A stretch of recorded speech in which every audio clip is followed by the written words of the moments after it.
Just waiting for the software to pick up. Hopefully, a little better off than yesterday. Just waiting on the software to pick up. Come on, come on. There we go. All right, in case you missed it, in case you weren't here the other day when I did this live stream yesterday, I wasn't expecting anybody to be on, anybody to view it, but this is part two to what I was talking about yesterday. Hopefully the volume is a little bit better and you can hear me a lot better. So we're going to pick up right where we left off.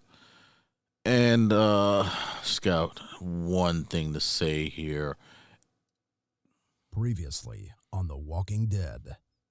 The point where human life has no value. It's a very simple question, but like so many in life, there are no simple answers. Many point to the riots after the death of Freddie Gray. I've been recording. Freddie Gray was known to law enforcement after drug arrests dating back to 2007. The 25-year-old African-American died in police custody, sparking outrage. We need you guys to back up, sir. And rightfully so. However, the riots are not an answer, more likely a symptom of a deep-seated mistrust in a community. It's for your safety, not our safety, your safety. Corruption runs deep in Baltimore. It's the years of corruption in the police department that fueled mistrust with the community. The notorious Flex Squad was disbanded in 2006 after accusations of rape, drug possession, and illegal gambling. Several years later, there was another undercover unit fighting criminal charges of their own. Hey, Sarge! Now, I'm going to say this. I don't know much about the Flex Squad. We weren't privy to that information growing up, but I do remember whenever you got caught with anything, the cops gave you a choice. Take an ass whooping and go to jail, or give up what you had and avoid jail. So a lot of times if you had something on you, a little bit of weed, it never hurt anybody, but they would take it from you and any money you had in your pockets. If you had a decent job where you got paid a whole lot, if you had more than, a certain amount of money, they would believe it's just selling dope or whatever. And they would just lock you up and charge you with, intent to purchase or something real stupid. They got a lot of dumb laws in Maryland on the books.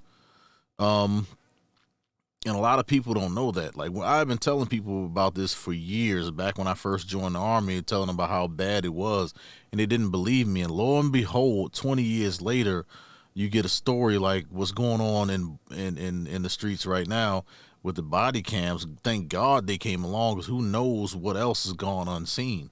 So now with the advent of body cams, you get to see what's going on with these officers, and them not understanding how the equipment work. They're exposing themselves.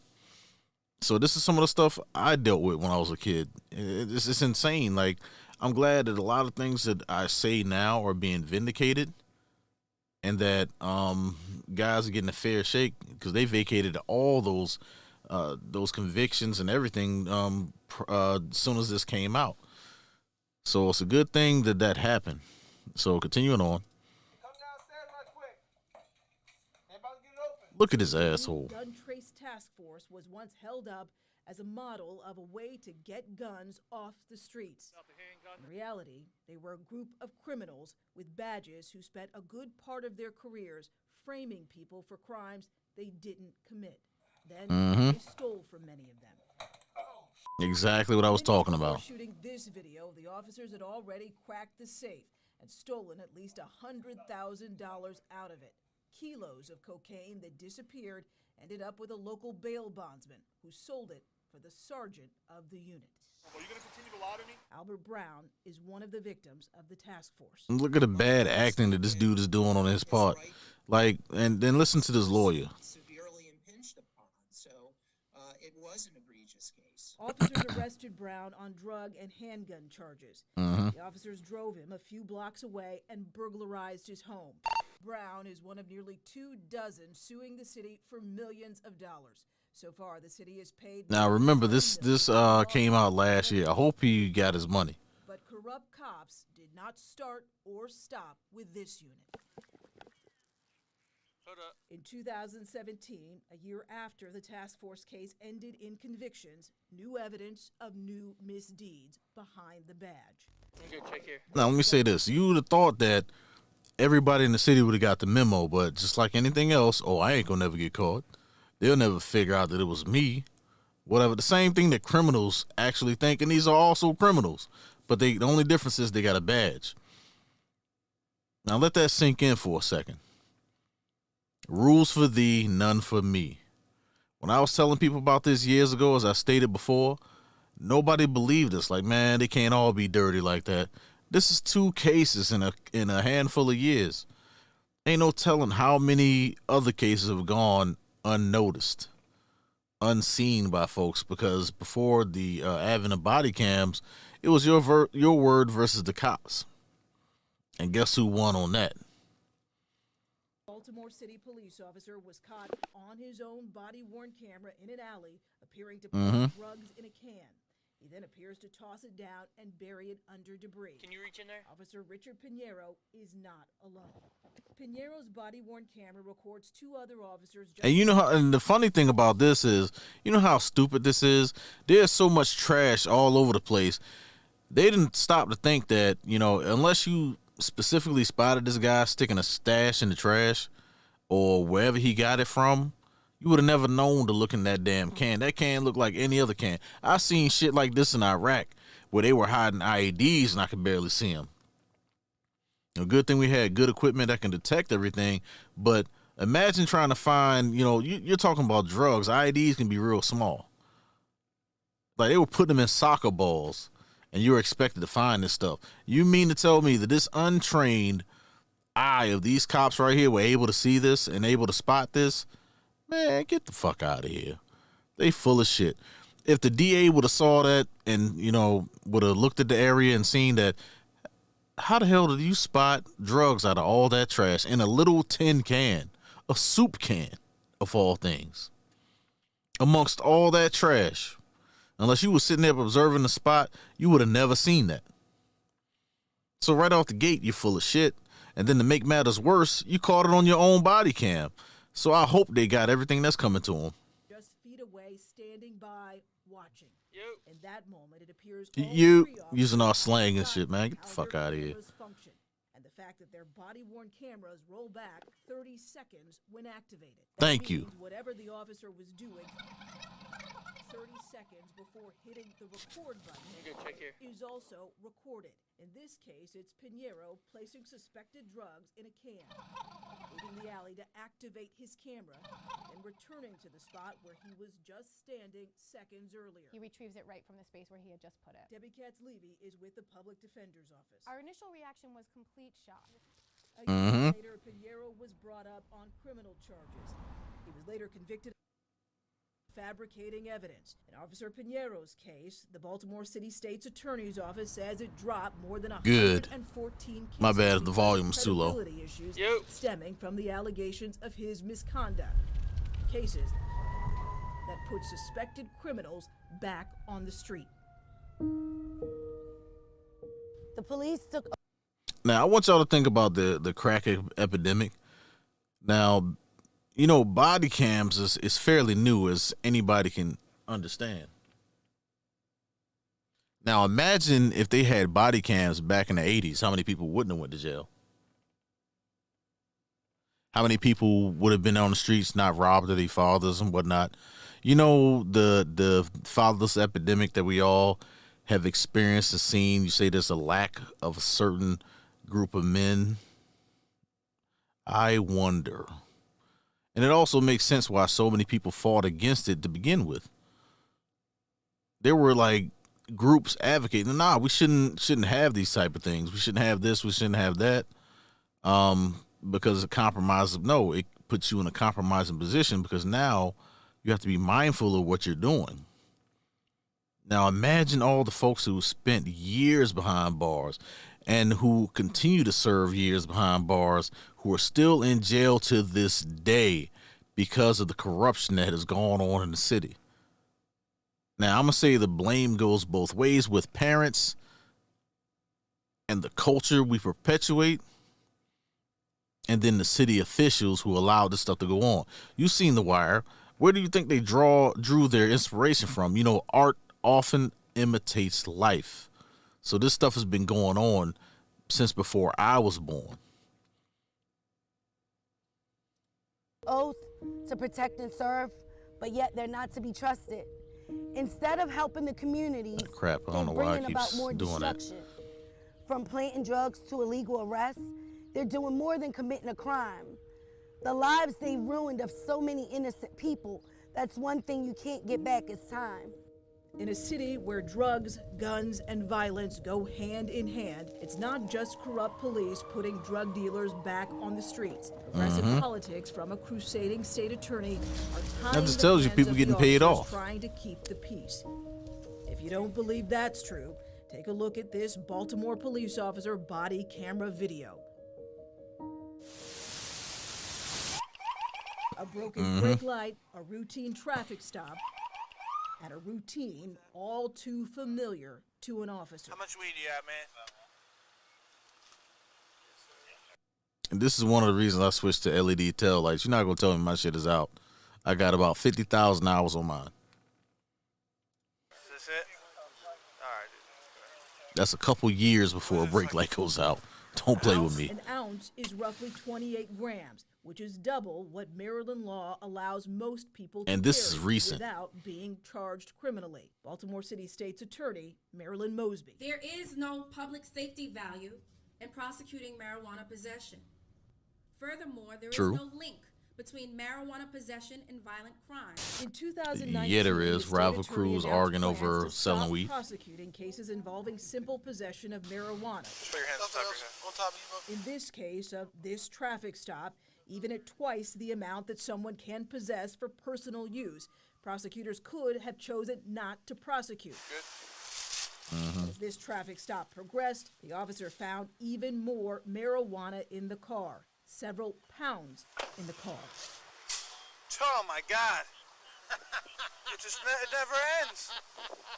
Now, I'm not going to say that folks don't need to go to jail to break the law, I got a little bit of weed. but you got to reevaluate what is law breaking versus, you know, what is going to hurt the people versus The officer anything writes else. in his report, the large amount of suspected marijuana, the way it was packaged and concealed, leads me to believe through my training, knowledge, and experience that the driver was in fact utilizing the illegal CDS, which means controlled dangerous substances. Weed ain't dangerous. Of street-level distribution. We will be prosecuting possession with intent to distribute. What that means is, like, is there baggies that would indicate looks like she's that there's clueless. some sort of distribution? Are there scales that would indicate that there would the intent to distribute these narcotics?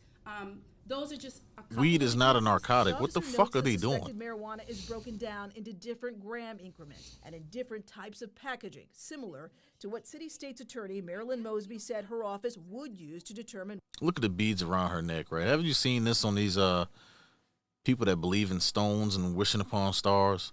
She is clearly clueless. Look, her eyes look blank, like she's just making this up as she goes. Whether to file drug charges. But we searched the state's electronic court records and found the case didn't exist. We've since been told the city state's attorney's office. I wonder who got dropped the paid off for charges. that. The city state's attorney's office would not do an on-camera interview. A She looks spokesperson clueless in her was by photos. email in She's not even up for 2019. questioning. After a thorough review of the facts, our prosecutors determined that this case did not extend beyond mere possession and consistent with our office policy. Meaning that the prisons in Maryland are so full, prosecuting this charge for marijuana didn't make sense. Now, I know of a particular individual who got caught selling weight quite a few times, but they didn't send his ass to jail or prison for the simple fact that he was in a wheelchair. Got wounded in a shootout years prior, but to care for him in prison would cost them more than to imprison him. Not to prosecute mere possession of marijuana, we elected to release the defendant without charges. The state's attorney's office did not address how they came to the conclusion not to prosecute. Like 3 pounds of weed, dude. despite officers finding what they believe to be several pounds of marijuana, a large amount of money, and baggies that could be used to deal. So basically what she's doing is giving a sanction that it's okay. Keep doing what you're doing. Mike Gimbel is considered an expert in the field of drug rehabilitation. Everyone knows that drugs are the leading cause of crime and violence, not only in Baltimore, but in every city and county in this country. We reached out to the Baltimore Police Department back in 2019.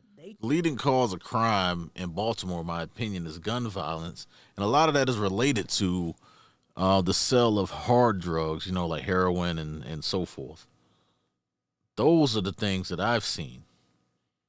That's the part that it was never about weed. It was these folks, these rival crews fighting over, you know, territory, blocks, and who was selling wherever and whenever. You seen The Wire? Remember I said that. Two sent a statement. It says in part, under Commissioner Harrison, in an effort to increase the number of convictions that result from drug arrest, we are now taking a closer look at the cases that prosecutors decided not to pursue to see what, if anything, we could have done differently that might have resulted in a better outcome. End of arrest. The system fails you once again. You never seem to really win. Nobody's trying to risk their life to be a witness. Baltimore lives by the code. Everybody mind their business. What role does the justice system's revolving door play in a catch and release philosophy, putting criminals back on the streets to perfect their craft? The story of David Warren, first accused of attempted murder when barely a teenager, proof of another casualty of being born in Baltimore. It's here among the coral reef, a father and son forged a friendship. That's me diving For Scott McKemmy, on a coral reef in Cozumel, Mexico. it's this sort of moment a parent holds on to. We were very close. You know what I find interesting about this particular story is that they pulled this one out. Now, this is tragic nonetheless. You know, I'm not going to take anything away from them, but you got countless stories of individuals who get caught in the crossfire. Most recently, who got caught in the crossfire? Young Takeoff. Ain't have nothing to do with the situation. Caught one in the head. And then you got this young man, which you're going to find out. I'm going to let them speak on it. We did a lot. When their child He was funny. He was loud. He would give a stranger the shirt off his back. A father gone for no reason. And when he died, part of me died with him. Brian McKemmy was working on a job site in Baltimore City. My son was on the back porch putting aluminum trim around a sliding glass door. These two guys start shooting at the house. The owner of the house is in the house shooting back. My son's hit 3 times and died right on that porch. 9 days after Brian's murder, Baltimore police posted this picture on Facebook of a bag, bullets, and a Glock. The caption read, 26-year-old man arrested with loaded handgun. There's something very wrong here. It was the handgun that killed Brian. I want to hear him say, you know what, we charged somebody. We locked somebody up and charged him with the murder of your son. Well, you know, it ain't happening. That's very rare. Hasn't happened. Brian was number 180 of 2018.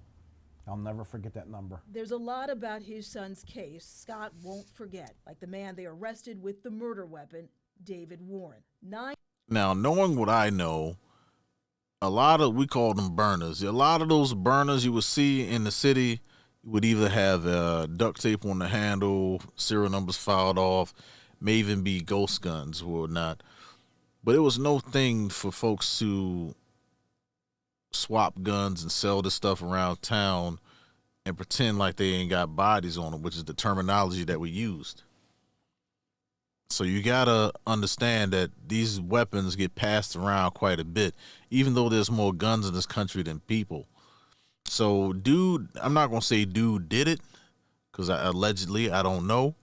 But I will say this, that it's possible that he got that gun from somebody and the real killer is still on the loose. The dude that got hemmed up for it may not even be the person responsible for this young man's death. 9 days after Brian's murder, police pulled Warren over. In front of the passenger seat was a blue bag. Inside it was the gun that killed Brian. Police arrested Warren, but not for murder. He was charged with being a felon in possession of a firearm, but his fingerprints were not on the gun. I pull up, I hop out, I put this bitch to test. I'm going for headshots. David Warren has quite the reputation If I want you dead, they might as well race you off the map. as a repeat violent But then offender. again, this could be his manifesto to what he's done. It's a reputation Warren raps about in the lyrics of his music videos posted online. I find this shit so funny. Blow his brains out, have him stretched out like a dummy. David Warren was charged with attempted murder when he was 14 years old. And what's funny is nowadays Charged with a crime. you'll find 4 out that more people post all their times crimes on since. That's Facebook. just attempted murder charges. His rap sheet is 92 pages. If they'd have Wait a minute. 92 pages. That is a small paperback book. Now, if I was that man's, if I was the father in this situation, I would be suing the city, the county prosecutor personally, the office personally, every government agency who's run afoul of this dude right here. I would have sued every last one of them. You best believe I will have a check for all my grandchildren when they come of age, when I'm done with these folks right here. 92 pages. What happened to the 3 strikes rule? So y'all didn't apply it? That means that this dude, honestly, I think that this dude was tied in with them folks. You know, I think that somebody changed some money down the line. I think that some of that money went into people's pockets. Maybe some major folks around him were paying off the prosecutor, the judges, and stuff like that, allegedly. Because there's no reason for it. 92 pages means that a judge has seen this dude at least twice in the same courtroom for the same stuff along the lines. I'm just saying, like, I got in trouble one time, and even though they dropped the charges, they were trying to hook me up quite a bit. And this man is walking around free, 92 pages long. You know, Martin Luther nailed 99 theses to the doors of the church, and they wanted to kill this man. But this dude got a 92-page long rap sheet, and he was yet, you know, claiming victims left and right. I'm just saying, like, how many people have to go down before y'all put the right people in jail? You know, I understand we have due process, but common sense says, hey,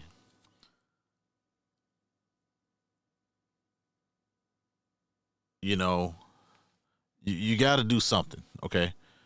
You got to do something. Like, the rights of some of these people. Some folks just need to go to jail. They just need to go to jail. Like, some people are just born into this shit. Their life is fucked up. They either need counseling or they need to go to jail. Now, I'm not even playing about that. I'm all for everybody's rights and whatnot, but you can't just let folks walk around committing crimes over and over and over, and nobody had the common sense and decency to put these motherfuckers in behind bars. That's bullshit. Straight up bullshit. But let me take a short break, and I will be right back.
All right, now that I'm back, here we go.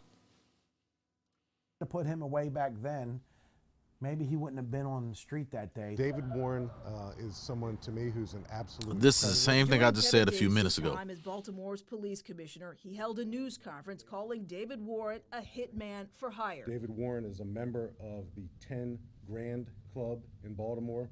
It's a club of people who consider themselves hitmen for hire. So basically, if you watch The Wire, you see there's a whole bunch of Omars running around the city. Memorial Day cookout. David Warren was already notorious by the time that I had heard about him. And I had heard about David Warren from frustrated homicide detectives. Detectives watched city prosecutors drop case after case against Warren. The city failed. We reviewed I wonder Warren's why. court proceedings and found in at least 3 attempted murder cases, prosecutors dropped charges because witnesses failed to appear in court. It's no wonder I that wonder people are why. afraid The no and snitching rule, huh? about coming forward. That's just a human reaction to a dysfunctional criminal justice system. You can't protect the people you want to come forward, so why would they? Prosecutors dropped charges in 11 of them. The last one was for illegal possession of the handgun that killed Brian. The Glock officers found on the car floor. So I what thought type of possession was message do you 9/10 of the think law. this sends to the criminal? If you want to kill somebody, do it in Baltimore City, and you'll probably get away with it. The history of dropping My prayers go charges out to that spans young man's 3 family. state's attorneys. Hopefully, Marilyn Mosby dropped at least 5 something cases against happened Warren. Previous this state's individual. attorneys dropped at least 4 each. Changes in laws on record keep making it difficult to know how many more charges against Warren were dropped. David Warren is in prison now, serving a 15-year sentence. But it's not for any crime he was accused of in Baltimore City. This call will be recorded and monitored.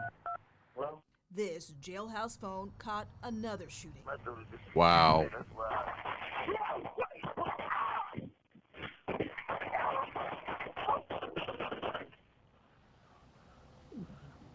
Hello? County prosecutors got their man. Our kids deserve justice. They're more than just a number. Don't get blinded by what they want you to see. While they're playing with our children's lives, our children's blood. Nails is done, though. That brings us back to the city that is dying. So many symptoms, progressive policies releasing criminals, police citizens don't trust. This list keeps growing. If you still don't believe Baltimore is a city in crisis, consider this. This has got to stop being our meeting place. This is one of the few spots where families don't want to meet. Oh, baby. Remember Amani, the 216th murder of 2016? Kingdom come, thy will be done. His family has gathered to remember him, but the family will visit one more gravesite this day. Loss in this family has been passed down from generation to generation. Oh, my baby. Amani's uncle was killed in Baltimore in 2003. His grandfather murdered in 1981. I don't even know what to do at this point in time. It's too much.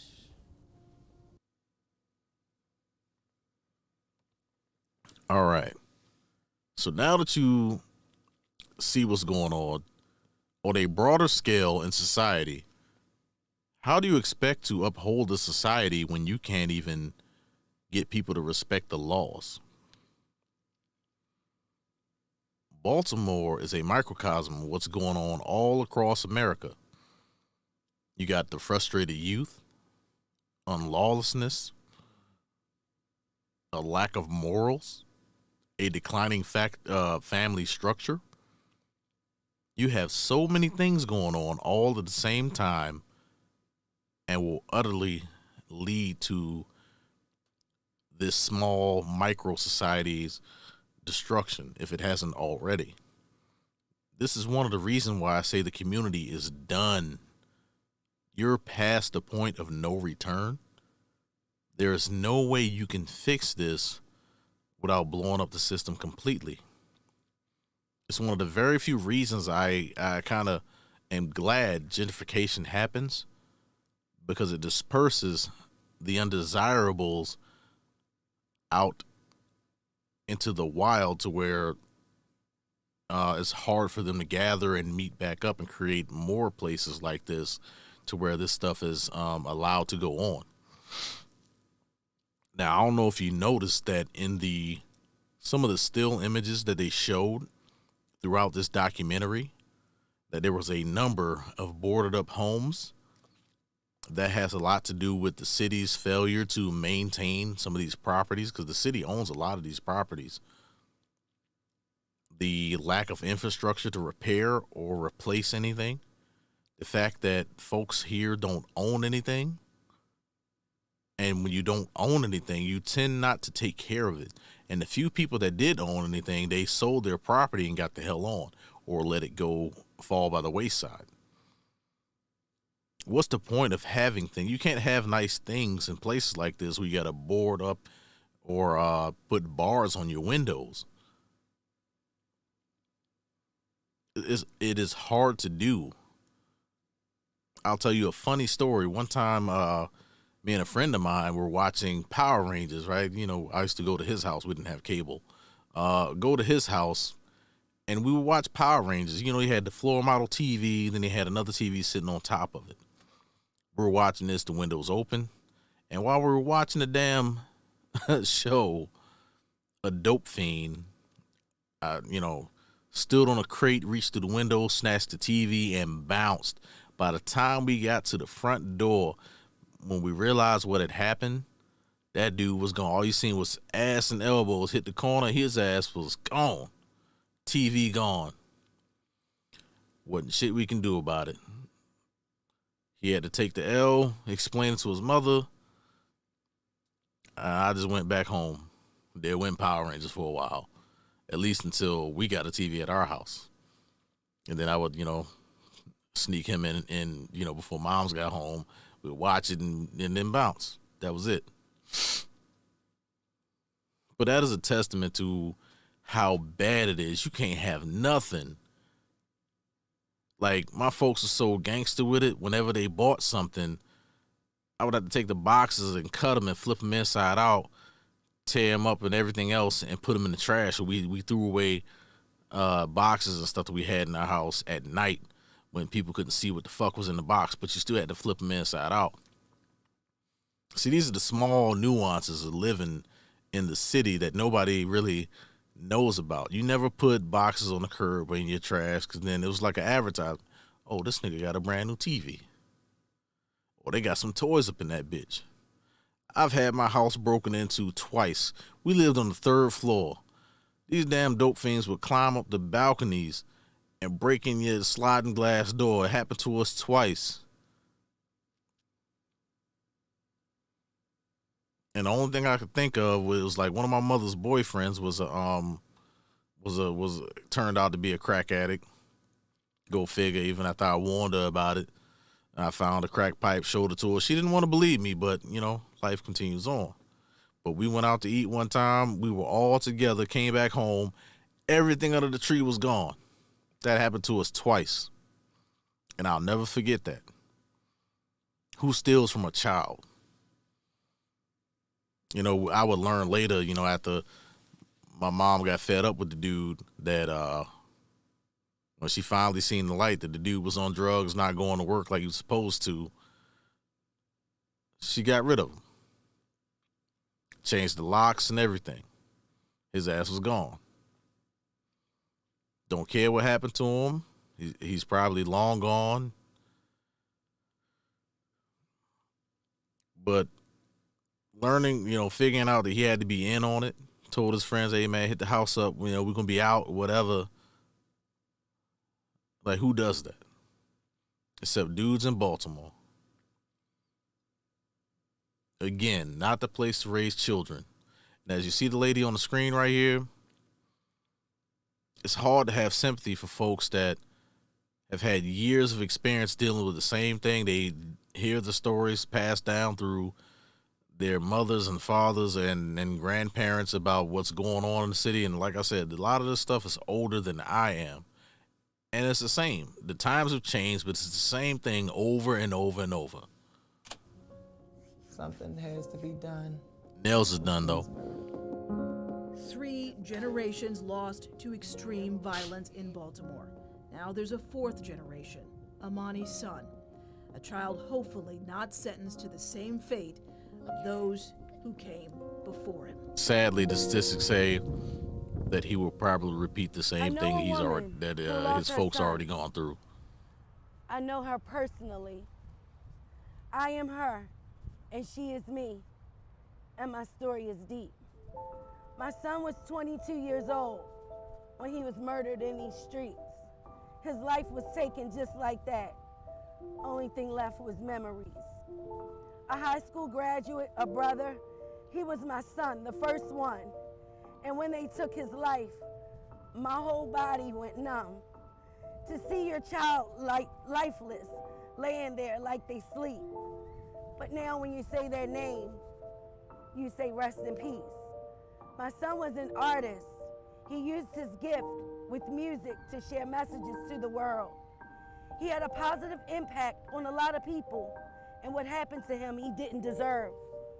I had to change my mindset of how violence is viewed and turn my pain into purpose. I realized it was layers to my pain, and I am bruised but not broken. Tion Jones didn't get a chance to become destined to what he was supposed to be, but he will forever and always will live through me.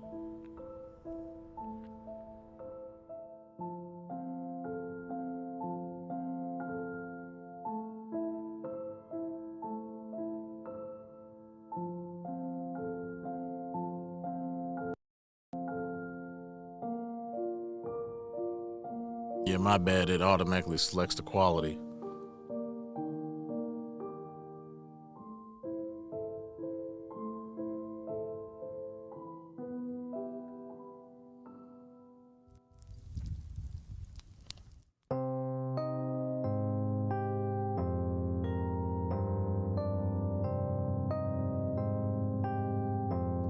All right, that's it. So we made it through the documentary. I talked about the cops and what we dealt with, and that, for me, it was small stuff. But I can only imagine how bad it was for everyone else and the folks that actually end up behind bars. You know, I have reason to suspect that a few of the guys that I went to school with dealt with the same thing. That they were probably either framed or with some dirty stuff going on in their cases. But if you remember in the first part of this, I did say that I had a friend of mine who actually, he went to prison when we were in high school. In high school, of all places. And I want to say it was like maybe 4 or 5 years ago. I'm 40 years old. He just got out. I mean, he's thriving. He's doing well. I don't think he has any intention of going back. Started his own business. He's doing well for himself, but look at how much time was lost. Now, I know you've seen the thumbnail. I called it the war zone, right? Because truth be told, having to look over your shoulder all the time, watch your surroundings, that's some of the same things that I dealt with in my tours in Iraq. Always looking for the next, the clear and present danger. Sometimes it was right there in your face and you didn't even know it. Folks, even the people close to you, because I learned that maybe 6 years ago that some of the guys I hung out with, they ended up turning on each other, trying to rob each other, ended up shooting one of the guys. He survived, but dude got out of the game completely. Does it take a bullet for you to get out of the game? Does it take and this is my message, does it take a bullet for you to get out of the game? Is your life worth being hood, being down for the cause, quote unquote? Is your life worth living up to others' expectations of the same old garbage that's been perpetuated for 50 years? Is it worth it? My message to young men is simple. Find those men who can help you. They're out there. Change your situation. Get the hell on. Leave these folks that mean you no good alone. I know it's hard to do. I had to go through it. You can do it too. That part is easier said than done.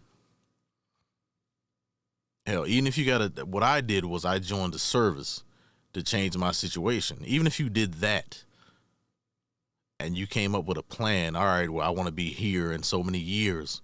You got to have a goal. You have to start with a goal. You want to get off the street? Hell, even if you want to save your mama and pull her out the hood, you got to have a goal, something. And then start making steps to that goal every single day. Because life is short and time is precious. You may be at odds with certain people in your family, but maybe you can be the one to break the chains and get off the damn plantation, which is the hood that you live in. See, the world views us a little differently. I can't blame everything on racism. At this point in time, racism is a non-factor. It's on you. You have to be the change you want to see. You got to stop blaming everybody else because only you can change your circumstance. They can't do it for you.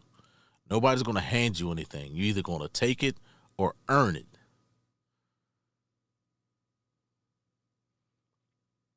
This whole documentary, I left the link in the description below.